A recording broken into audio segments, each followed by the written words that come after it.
আজকে এসেছি বাড়িতে। তো বাড়িতে এখানে মা ফুচকা করছে, দেখতে পাচ্ছ, টক জল ফুচকা।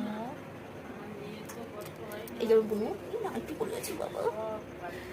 তো আমি পরে আসলাম বাড়িতে। আমাদের ফুচকা অলমোস্ট রেডি হয়ে গেছে, আর এখানে মনে হচ্ছে বনি ফুচকা বানাচ্ছে, এত তাড়াহুড়ো, এত কাজ দেখাচ্ছে। একটা হ্যাংলা মাঝে দিচ্ছে পুরো করে। এখানে পুর করে দিলে হবে না, ওর মুখে দিয়ে দিতে হবে, মানে ওকে খাইয়ে দিতে হবে।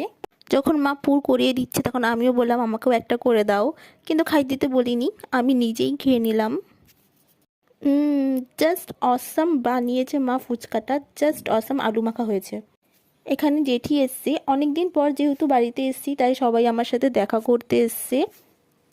আর চলে এসছে টিকলি, টিকলিকেও আমি ফোন করে রেখেছিলাম যেহেতু বাড়িতে ফুচকা হচ্ছে। ও আমার বড় বোন, তো ও এসে একটু লজ্জা পেয়ে গেলো কারণ নাইটি পরা আছে আর আমি ভিডিও করছিলাম। আর এর কোনো ব্যাপার নেই, খাবার ভিডিও করতে ওস্তাদ, লঙ্কা দিয়ে খাবে, তাই বলছি দিদি ভিডিও কর। সো গাইস, আমরা খাই, আর তোমরা অবশ্যই চ্যানেলটিকে সাবস্ক্রাইব করে নেবে, আর ভালো লাগলে কমেন্টে অবশ্যই জানাবে। তো আজকের জন্য এখানেই, টাটা।